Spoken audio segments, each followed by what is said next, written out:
What's going on, everybody? Welcome to this week's episode of Seen But Not Heard, where we'll travel to my second favorite music spot, Louisiana, to talk to Mr. Jimmy Bauer from I Hate God.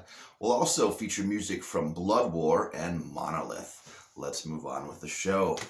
This is Monoliyth. This is a band from Australia that Mr. Scott Ames has sent my way as well. It's really cool working with him. He's, like I said in previous episodes, he's helping me discover some more bands to help me get them out to you. So, Monoliyth, death metal from Australia.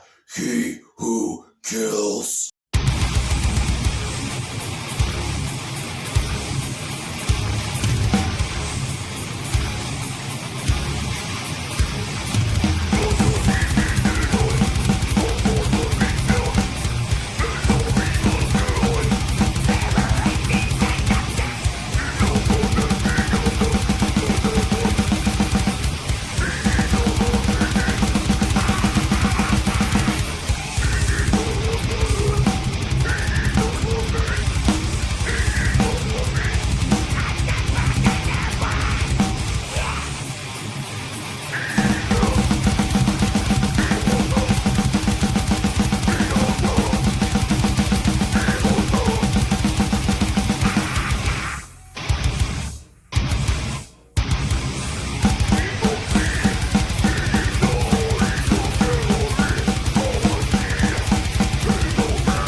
my many travels of going to shows, promoting shows, blah, blah, blah, shows. This one's kind of I Hate God related. So, years and years ago in the mid-90s, my dad allowed me and my friends to borrow a van to go see Grip Incorporated, which is a band that Dave Lombardo was involved with. They're going to be playing the Mirage in Minneapolis. So we get down there, and the sign on the door is like, club is closed. And this is pre-internet days, so we didn't fucking know. We didn't decide to call or anything like that. So we're like, well, what do we do? Well, I guess we go home. Well, on our way home, we decided to stop by a couple record stores.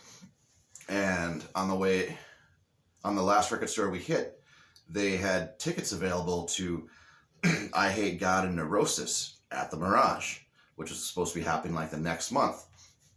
Well, so they're like $10 a piece. So we each like, oh, fuck it, let's get them, you know. Maybe it was just a fluke that they closed this for the Grip Inc. show.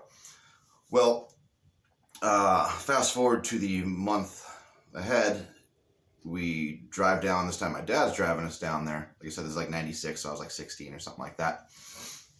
And, well, we get to the club, and he's like, are you sure it's open? I'm like, well, it has to be. They were selling tickets. We get there, and the club was not open. The show was not happening. So we made what would have been like almost an 8-hour back and forth road trip, 4 hours there, 4 hours back. And my dad was not impressed. So moral of the story, if you're traveling out of town for a show, it's easier now, but always make sure the show is still happening, because that was a fucking awkward ride home. Cheers. Go. How are we doing, everybody? I'm here with Mr. Jimmy Bauer of I Hate God, Crowbar, Down, Superjoint Ritual, and like 90 other bands. Wow. How's it going today, bud? What's up, bro? Oh, not much, man. Congrats on the new album. Doing good. Good. Oh. Sorry. Thank you. So, with this new album, I'm waiting for my copy still, but I've heard the couple tracks you guys have put out there. It's a lot cleaner sounding, but it still has that I Hate God feel. Were you guys kind of going for that? Not really. We knew, considering what we did on the last record, the self-titled one. Mm-hmm. To me, that one kind of had a well-produced edge to it too, you know. So, with that in mind, we were like, well, let's at least try and record and make it sound as best as we can, you know. So, yeah, I think it came out really good. It's everything's pretty clear. Yeah. Mike's vocals are really clear, and yeah. Then the practice where we practice at here in New Orleans is like an old hotel. It's like a 8-story building. I can't talk. And the studio's on the same floor as us, right down the hallway. Okay. So it was really convenient. And a friend of ours, he named James Whitten. He's worked on High on Fire Records and a couple other bands that we're friends with that I don't remember at the moment. No, I haven't fed him, babe. And but yeah, thank you, man. Appreciate it. Yeah, I'm excited to get my copy, so like I said, I'm looking forward to that. Kind of going on with my first question here, can you kind of give us an insight of like the day one from I Hate God to now, like that progression of like when you guys started, the inspirations, everything it took to get to the point you're at now? We started in 1988, basically as a joke. We were listening to like a lot of SPK, okay, which is you know who that is? I'm not familiar with them, but it's an Australian band that acted like they were German. They were kind of noise, okay, and like anyway, thrash was real popular, you know, and we were all into the Melvins and everything. We'd all hang out at Mike Williams' apartment, so we were listening to Melvin, St. Vitus, Trouble, stuff like that. And me and Mike had always had an idea to do a band like that, but with like hardcore vocals. Okay. So we would go and practice on Crowbar's gear because we didn't have any gear. And it was basically a joke at first, and then we sent the tape into Maximum Rock and Roll, and we got a really good review. And which spawned this French label, Intellectual Convulsions, to let us put out our first record. Then Century Media took it over from there. Okay. And, and the rest is... But we never thought this band was ever going to do anything, That's... I always tell people that, but it's so true, It's... we got inspections, and the first thing we were going to Germany to tour in Germany, we were like, wow, this is pretty cool. And then now we go to Europe twice a year. It's just I don't know, it's been crazy because, like I said, it wasn't really meant to be a serious band in the beginning. Okay. That's fucking crazy because I remember it was 1995, I believe. I was in a local record store here and got a copy of Take Is Needed for Pain. That was my first album I heard. And I didn't know what I bought it because of the name. So yeah, right. And so we went home, popped that on, and was like, what the fuck is going on here? And just fell in love from that day. So, yeah. I miss those days when you bought records based off of the cover, or will the name piss my mom off, or like things like that. Now it's everything. Even if a record's out, you can access it some kind of way, exactly. for free. And I don't know, it's just different now, So, with its own inspectors, also the beginning of I Hate God, how did that work into the whole moving into like Down and Super Joint and all that stuff? I know Phil was involved, obviously, but how did that connection get made for you? Well, before Phil was in Pantera, he played in local bands here in New Orleans and stuff, and Down, actually, the first time Down ever jammed was 1991. Okay. And at the time, I was in the Slugs, which later became Crowbar. So me and Kirk started the Slugs, and that was we were doing that, and kind of the same pretense as I Hate God, just wanting to do something different than thrash and play some slow stuff, Yeah. So we're all friends with Phil and everything, and Phil and Pepper came up with an idea for Down. And so it's basically the Slugs, Phil and Pepper, and and that's how Down started. And Super Joint wasn't long after that. Just actually, it was me and Phil on guitar. Okay. And then Phil eventually, we were like, dude, you got to sing. We kind of talked him into singing. So that's how he was singing in that one. And yeah, I mean that's about how those bands started. You see, in New Orleans back in the '90s, it was like everybody played in everybody else's bands because the scene wasn't really that big. So every week you'd hear, oh, did you hear about your boy and your boy? Yeah, they started a new band. So it's like it was kind of fun back then. So and I seemed to always be getting in new bands, and stuff. So it was fun. It kept me on my toes and taught me a lot, though, Because in my eyes, you are one of the hardest working musicians in that scene. Oh, I mean, thank you. Like I said, I Hate God, Crowbar, Down. I've seen you perform with Down, and I've seen you with Crowbar, and twice with I Hate God. Oh, okay. What was it? It was White Zombie, Pantera, and then you guys added one extra show and played Minneapolis. Because you're on tour with them. Oh, okay. And Deftones were supposed to be Yeah. And so this is kind of where this leads. After seeing you guys, that was my first time seeing you live at the Target Center of all places. So giant venue. How is that performing in I Hate God at a place like that compared to like your small club stuff? Hey, I mean, when we were doing it, we didn't really think people were perceiving us that good. It's like we were definitely totally nervous, dude, because like you said, we used to play in clubs with like 100, 150 people. Yeah. And to be, opening a, 10,000 people a night show was definitely a shock to us. It sounds different. It feels different. You feel like you're not playing to anybody. Obviously there's 10,000 people there, but but you feel like there's no one there, and it's so at first it was really weird, but we got used to it pretty quick, and that was a great opportunity for our band because that was in '96, and it's like an opportunity. We did 2 months with that, and something like that. Your name, even if they don't like the band, we got the bird figure a lot. Yeah. But if they don't like your band, at least they know the name. So the name's kind of programmed into their head, and just you can't beat doing a tour like that as far as. See, but Pantera was cool. They would do that. They brought out Soylent Green.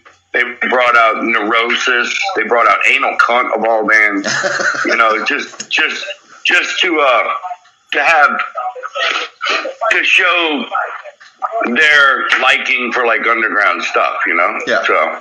Well, that's the whole point of it. I thought it was really cool though, because a lot of big bands won't even go there with a lot of big bands never even possibly even think about taking a band like Anal Cunt on tour. Like kind of funny. Well, like you speak of like how you're gonna really notice the band name. When I got my first I Hate God shirt, it was a Dope Sick shirt actually at that same record store. I had gotten kicked out of my school twice for that shirt. Really? Wow. Yeah, and I went to public school. Yeah, it's a pretty rude shirt, man. Yeah, there's, and it's just it's one of those things that sticks out. Like that name, when I bought the first CD, Take Us Needed for Pain, or my first CD of your guys, the name caught me right away, and that was one of the cool things. Like, the name's awesome, the fucking music is badass, the fucking merch is killer. Yeah, I know what you mean. I was the same way with, I mean, shit. Like I told you, I used to buy records based on what the cover looked like, or, and all kind of crap like that. So, to hear that you got into us in that fashion, that's awesome, man. Because that's how we used to get into bands. Like I bought Wasp, and that was one. Bought some band called Heaven because the cover was kind of crazy. They sucked, but I miss those days, So let me touch on this album. On Devil's Nest is my favorite Crowbar. Okay. And I saw you guys. It was Milwaukee Metal Fest. You guys played that year. It was like 1998. I remember. I took acid. I remember that. I actually I went to your guys' meet and greet and met you guys briefly, but I was 18-year-old, fucking just like, oh my god. But that fucking album is, well, Crowbar and I Hate God are similar in their heaviness, but obviously completely different when it comes to like technicality and production-wise. But that album, especially with the addition of you and Sammy Duet, was just a fucking perfect album. Yeah, I'm really proud of my drum performance on that record, and me and Kirk spent a long time in the practice room getting those songs ready to record, and even Kirk will tell you that's his favorite. It's like his favorite Crowbar record. It's just and then with Sammy joined in, Sammy had a nice influence in there. Yep. And it was a transition period for Crowbar. So, I think it really worked out good, Oh yeah.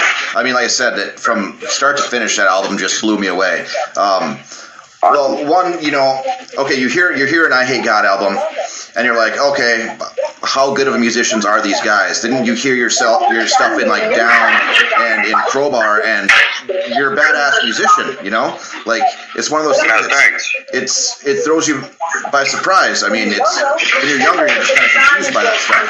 So, with that, when do you just start coming up with riffs and be like, this is going to be a riff for super joint, or do you just come up with a drum beat like I'm going to do drums for this? Like, how do you choose what instrument you're going to play for what band? Is it just luck of the draw?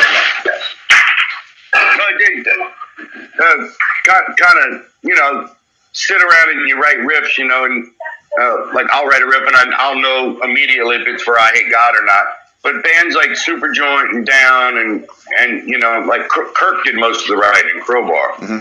But like Superjoint and Down where we all write, it's kind of when it's time to do it, we buckle down and kind of I guess right under pressure, and but Down did the coolest thing one time when we were on tour. I thought this was the coolest way to write songs. We did a riff of the day. Okay. So every day in the dressing room, we had a guitar set up with an amp, and a computer to record, and everybody in the band would write a riff that day. So that was kind of cool to have, and you know, I had some pretty cool songs come out of that as well. So I don't, you know, like if I was told Superjoint was going and we were going to start writing a new record, then I would pick my guitar up and write, you know, for like think Black Flag or Righteous Pigs, you know, or something like that, and just kind of try and write riffs for that. You know, I Hate God is, to me, I write most of those riffs on an acoustic, just kind of like blues. Okay. Try and play some blues stuff, and then add in some, you know, whatever. You know. Well, that's fucking cool, man. I mean, it's a cool process that you have there. Like I said, being able to just jump from guitar to drums and create so many killer styles of music. I mean, they're all, like I said, the New Orleans sound is all similar, but very different. That's why it's such an intriguing music scene to me. And like you said, everyone's switching members and stuff like that. It's so cool because like here in Fargo, it's similar with our metal scene, but a lot smaller.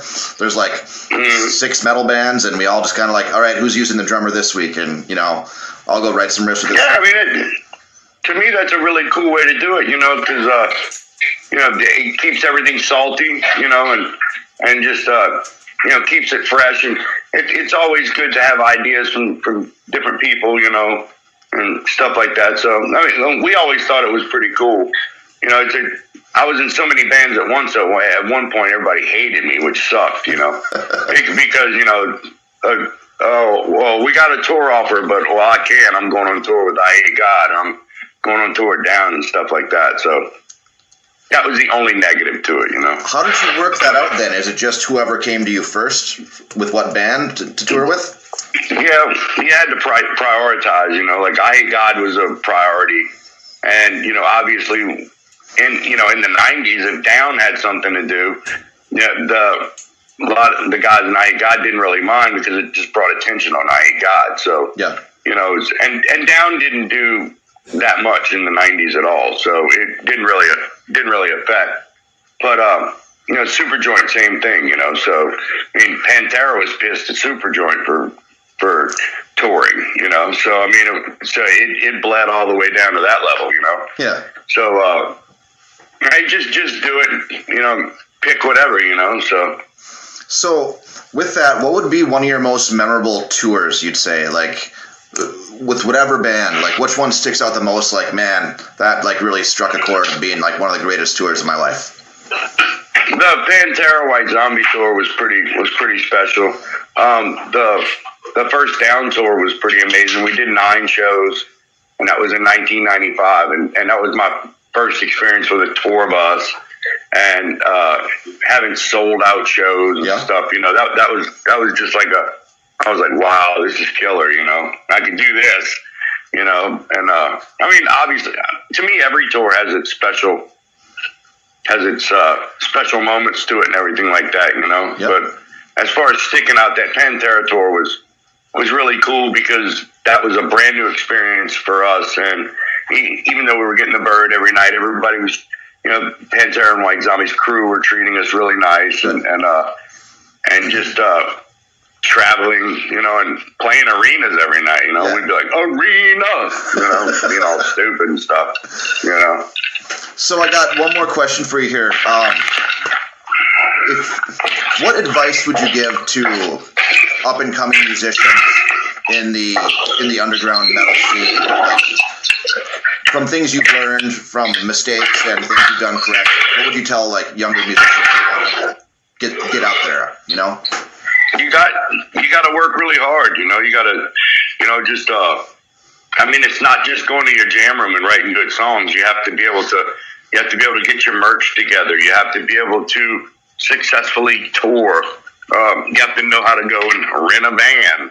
You have to know how to navigate in a town you've never been in. And, you know, it's not all just the band part. There's a whole other side to it as well.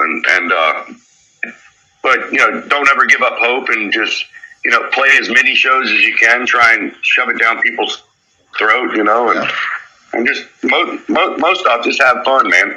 You know, if you see a band having fun on stage and everything, it's usually pretty intoxicating, you know. It is. Like, you know, and it's I mean, I tell people all the time. I think I was pretty lucky with some of the opportunities I was presented with. Mm-hmm. So that helped me. But also drove me to take like bands like I Hate God and try and hey, let's take this more serious. And it pays off like anything. It's like it's a little different now. It's a little more saturated. Yeah. Than it was when we were younger. There's a lot more bands now. So yeah, there's definitely an overkill of everything in every genre. But like I said, I consider you hardworking. Just you brought up a scene that me living in Fargo, North Dakota, stumbling across these records, stumbling across Take Us Needed for Pain, helped me stumble across fucking Acid Bath, which led me to like Goat right, Crowbar, right. so on and so forth.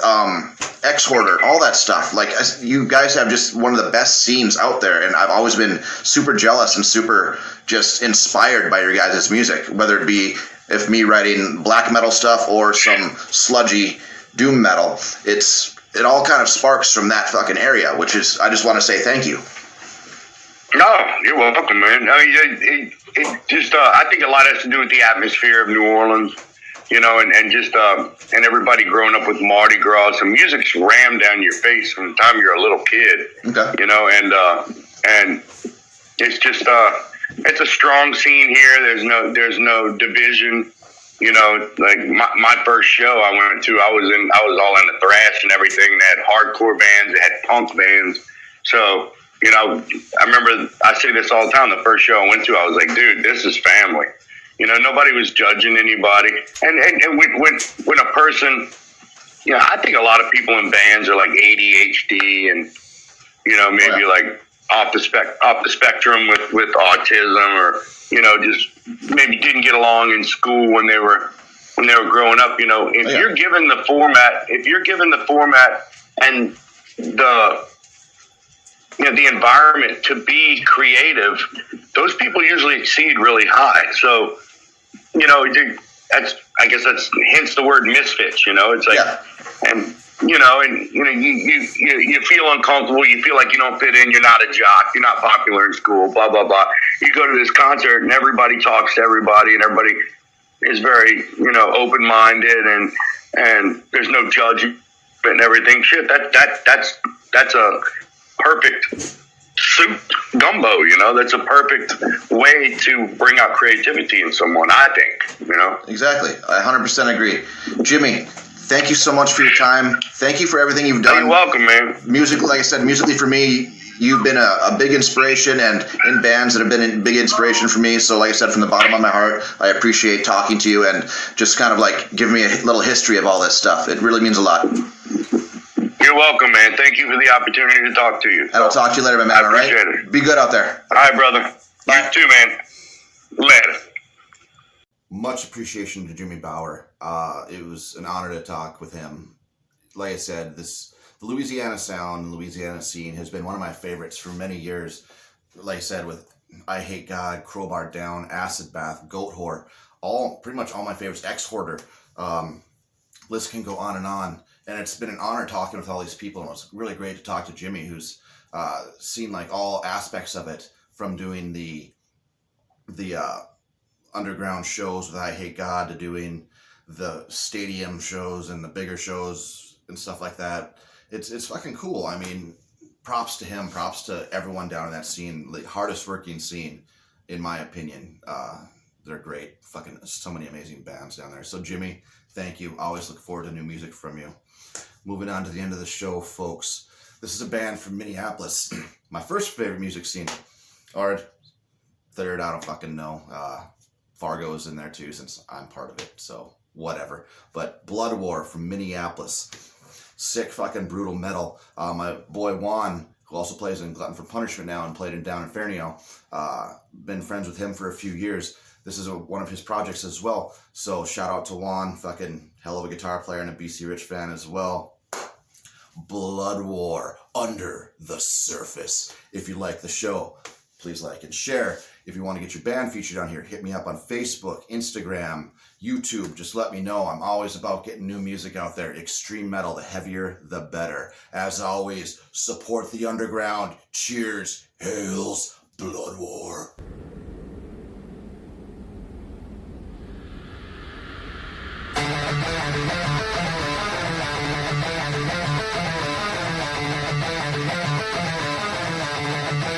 One, two, three, go!